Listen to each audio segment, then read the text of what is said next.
محترم ناظرین، السلام علیکم ورحمۃ اللہ وبرکاتہ۔ اردو کے سبق میں آج آپ واو کی مشق، واو ساکن کی مشق پڑھنے جا رہے ہیں۔ سب سے پہلے ہے الف واو زبر اور رے ساکن اور، دال واو زبر دو رے ساکن دور، زے واو پیش زو رے ساکن زور، خے واو زبر خو فے ساکن خوف، غین واو زبر غو رے ساکن غور، بے واو پیش بو لام ساکن بول، کاف واو پیش کو نون ساکن کون، کھے واو پیش کھو لام ساکن کھول، میم واو پیش مو رے ساکن مور، شین واو پیش شو رے ساکن شور۔ اب اس کو بغیر ہجے کے آپ اس طرح سے پڑھیں گے: اور، دوڑ، زور، خوف، غور، بول، کون، کھول، مور، شور۔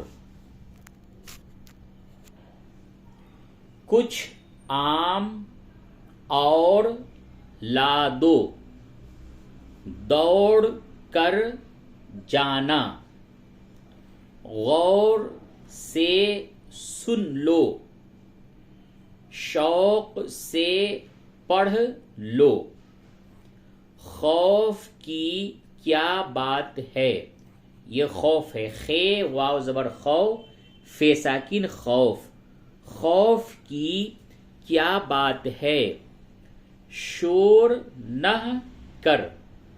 پھر سے اس کو پڑھیں: کچھ، یہ کاف چھ پیش کچھ ہے، کاف چھ پیش کچھ، الف مد زبر آ میم ساکن عام، کچھ عام، الف واو زبر اور اے ساکن اور، لام الف زبر لا دال واو پیش دو لا دو، کچھ عام اور لادو، دوڑ کر جانا، غور سے سن لو، شوق سے پڑھ لو، خوف کی کیا بات ہے، شور نہ کر، زور، زے واو پیش زور اے ساکن زور، زور سے نہ بول، مور اڑ جائے گا، یہ کون، کاف واو زبر کو نون ساکن کون، یہ کون آیا ہے، گائے کو کھول دو۔